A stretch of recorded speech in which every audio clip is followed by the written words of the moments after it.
સાબરમતી નદીમાં આવ્યા છે નીર, ત્યારે સાબરમતી નદી બંને કાંઠે વહેતી થઈ છે। વાસણા બેરેજના રિપેરિંગ બાદ નદીમાં પાણી છોડવામાં આવ્યું છે, તો 35 દિવસમાં વાસણા બેરેજની કામગીરી પૂર્ણ થઈ છે। જળયાત્રાને લઈને નદીમાં પાણી છોડવામાં આવ્યું છે। અમદાવાદ સાબરમતી નદીમાં નવા નીર આવ્યા છે અને પાણી છોડવામાં આવ્યું છે। કામગીરી જે છે તે પૂર્ણ થઈ છે। ત્યારબાદ 35 દિવસમાં વાસણા બેરેજની કામગીરી પૂર્ણ થઈ અને હવે પાણી છોડવામાં આવ્યું છે। તો વાસણા બેરેજના રિપેરિંગ બાદ નદીમાં પાણી છોડવામાં આવ્યું છે। જળયાત્રાને લઈને નદીમાં પાણી છોડવામાં આવ્યું છે।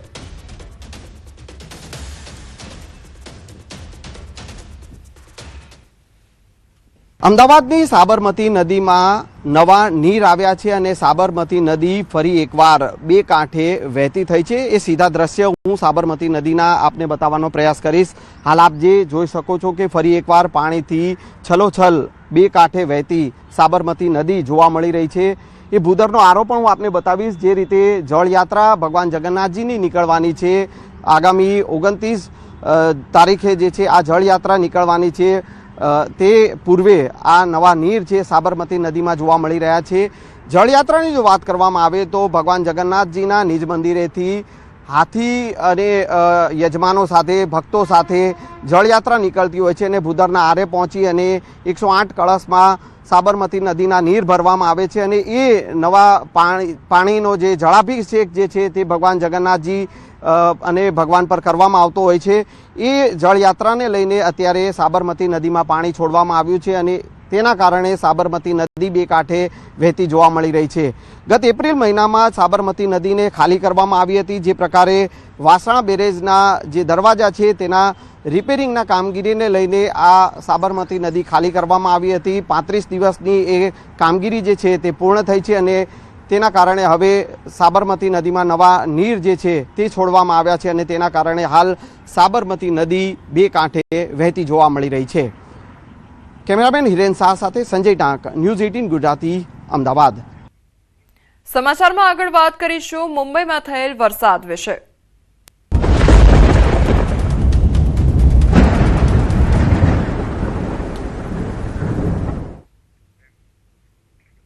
મુંબઈ અને આસપાસના વિસ્તારોમાં ગઈ રાતથી સતત ભારે વરસાદ વરસી રહ્યો છે। હવામાન વિભાગે મુંબઈ અને ઉપનગરો માટે રેડ એલર્ટ જાહેર કર્યું છે, જ્યારે ઠાણે જિલ્લામાં ઓરેન્જ એલર્ટ લાગુ કરવામાં આવ્યું છે।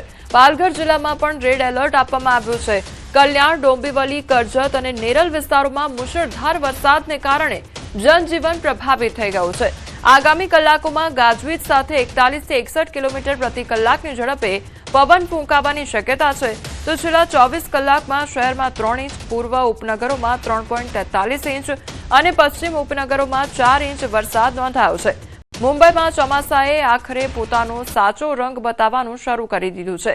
મંગળવાર રાતથી સતત પડી રહેલા મુશળધાર વરસાદે દેશની આર્થિક રાજધાની પર અસર કરી છે। સવાર સુધીમાં ઘણા નીચાણવાળા વિસ્તારો પાણીમાં ડૂબી ગયા હતા, રસ્તાઓ જામ થઈ ગયા હતા અને લાખો મુસાફરો માટે જીવનરેખા ગણાતી લોકલ ટ્રેનો ખોરવાઈ ગઈ હતી।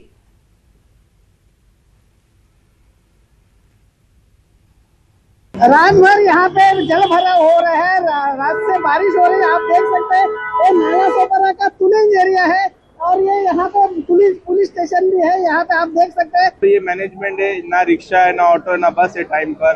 और जॉब वाले समझते नहीं है ये चीज। जॉब वाले पैसा काटेंगे, बट कैसा है आम आदमी ये चीज में पिसता रहेगा। ये बीएमसी फेलियर है। हालांकि बारिश लेट आई है, मैनेजमेंट हो सकता था, बट कुछ मैनेजमेंट नहीं है। आप देख सकते हैं आजू बाजू घुटने तक पानी भर रहा है, कोई मैनेजमेंट नहीं है। और टाइम पे जाना जरूरी है, वरना पैसे भी कटे। आम आदमी मतलब हर तरीके से फंसेगा। यहाँ पे महानगर पालिका का फेल्यूर है, ऐसा यहाँ के लोगों का कहना है। महानगर पालिका के अधिकारी और ठेकेदार के ऊपर कुछ कार्रवाई होगी क्या, ये सब आपको देखना पड़ेगा, क्योंकि यहाँ पे जो अधिकारी है उनके ऊपर कार्रवाई होनी चाहिए, ऐसे लोगों की मांग है। भाग्यश्री देसाई के साथ विजय देसाई, न्यूज़ 18 इंडिया, वसई विरार। દર વર્ષે ચોમાસાની ઋતુ દરમિયાન મુંબઈમાં મુશ્કેલીનો સામનો કરવો પડે છે અને આ વખતે પણ પરિસ્થિતિ એવી જ હતી। રાતભર ભારે વરસાદથી લોકોની ઊંઘ ખોરવાઈ ગઈ હતી અને ઓફિસ જનારા લોકોને ટ્રાફિક જામ, પાણી ભરાઈ જવા અને મોડી પડેલી ટ્રેનોનો સામનો કરવો પડ્યો હતો। હવામાન વિભાગે પહેલાથી જ ભારે વરસાદની ચેતવણી જારી કરી હતી અને તેની અસરો હવે જમીન પર સ્પષ્ટપણે જોઈ શકાય છે. હવામાન વિભાગે મુંબઈ અને તેના ઉપનગરો માટે રેડ એલર્ટ જારી કર્યું છે. થાણે જિલ્લા માટે ઓરેન્જ એલર્ટ જાહેર કરવામાં આવ્યું છે, તો પાલઘર જિલ્લાને પણ રેડ એલર્ટ પર રાખવામાં આવ્યો છે, જ્યારે રાયગઢ, રત્નાગીરી અને સિંધુદુર્ગ જિલ્લાઓ માટે યલો એલર્ટ જારી કરવામાં આવ્યો છે. હવામાન વિભાગના જણાવ્યા અનુસાર મુંબઈમાં 41 થી 61 કિલોમીટર પ્રતિ કલાકની ઝડપે ભારે પવન ફૂંકાય તેવી પણ શક્યતા છે. કલ્યાણ, ડોંબિવલી, કરજત અને નેરલ વિસ્તારોમાં ગઈકાલ રાતથી ભારે વરસાદ વરસી રહ્યો છે, જેના કારણે સામાન્ય જનજીવન ખોરવાઈ ગયું છે. मुंबई में आफत की बारिश ने एक बार फिर रफ्तार पकड़ ली है और अब मैं अभी यहाँ पे दादर टीटी ब्रिज के नीचे मौजूद हूँ और आप यहाँ पे देख सकते हैं कि यहाँ पे पानी भरने के लिए शुरुआत हो चुकी है. दादर टीटी का ये पूरा इलाका जो हिंद माता से जुड़ा जाता है, हर साल जल जमाव के लिए जाना जाता है. इस बार भी यहाँ से आप दृश्यों के माध्यम से देख सकते हैं कि यहाँ पे अभी पानी भरने के लिए शुरुआत हो चुकी है. यहाँ से दादर से जो सायन या फिर दक्षिण मुंबई की तरफ गाड़ियाँ जा रही है, उनके पहिए पूरी तरह से पानी में डूब चुके हैं. ट्रैफिक की रफ्तार ने रेंगने पर मजबूर कर दिया है.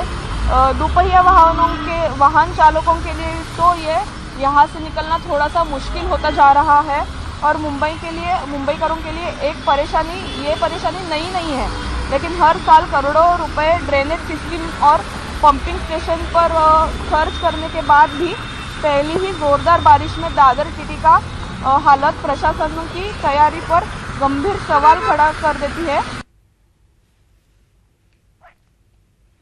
મુંબઈ અને ઉપનગરોમાં મંગળવાર રાતથી જ પડી રહેલા મુશળધાર વરસાદને કારણે અનેક ઘણા નીચાણવાળા વિસ્તારો પાણીમાં ગરકાવ થઈ ગયા છે.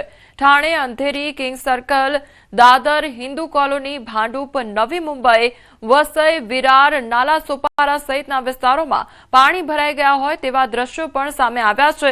તો પ્રથમ વરસાદમાં જ મુંબઈ પાણી થઈ ગયું છે. વાહન ચાલકોને હાલાકી ભોગવવી પડી રહી છે. રાહદારીઓને પણ અવરજવર કરવામાં મુશ્કેલી પડી રહી છે, જેથી લોકો બીએમસી પર રોષ ઠાલવી રહ્યા છે. જો કે મેઘરાજાના ધમાકેદાર આગમનને કારણે ગરમી અને ઉકળાટથી પરેશાન લોકોએ રાહતનો શ્વાસ લીધો છે.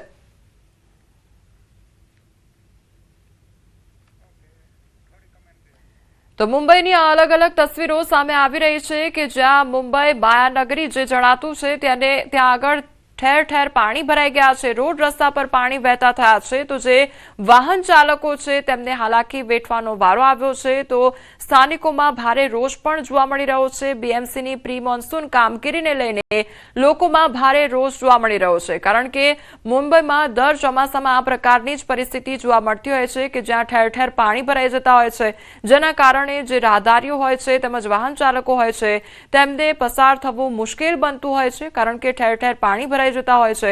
ત્યારે પ્રી મોન્સૂનની કામગીરીને લઈને પણ અનેક સવાલો ઉદ્ભવી રહ્યા છે, કારણ કે આ વખતે વરસાદ મોડો આવ્યો છે, ચોમાસું જે છે તે મોડું આવ્યું છે, તેમ છતાં પણ કામગીરી યોગ્ય કરવામાં આવી નથી. પાણીનો જે યોગ્ય નિકાલ થવો જોઈએ તે નથી થઈ રહ્યો, જેના કારણે મુંબઈ નગરના જે લોકો છે તેમનામાં ભારે રોષ જોવા મળી રહ્યો છે. ઠાણે, અંધેરી તેમજ કિંગ સર્કલ, દાદર, હિન્દુ કોલોની અને ભાંડુપ, નવી મુંબઈ, વસઈ, વિરાર, નાલા સોપારાની આ તસવીરો સામે આવી છે કે જ્યાં નજર કરો ત્યાં પાણી જ પાણી જોવા મળી રહ્યું છે.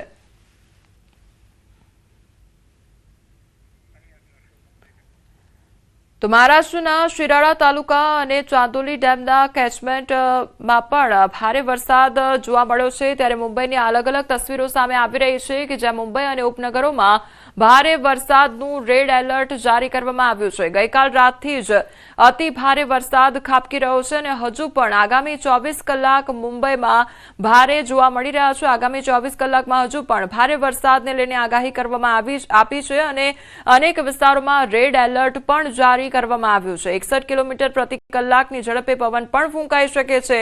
હજુ પણ મુંબઈમાં ઠેર ઠેર પાણી ભરાઈ શકે છે, કારણ કે આગામી 24 કલાક હજુ પણ મુંબઈ માટે ભારે જોવા મળી રહ્યા છે. પહેલા વરસાદમાં જ મુંબઈ જે માયાનગરી છે અત્યારે ડૂબતી નજરે પડી રહી છે અને હજુ પણ આગામી 24 કલાક મુંબઈ માટે ભારે છે. રાતભર વરસાદ ખાબક્યો છે અને ઠેર ઠેર પાણી ભરાઈ ગયા છે. ત્યારે હજુ પણ આગામી 24 કલાકમાં ભારે વરસાદ ખાબકી શકે છે.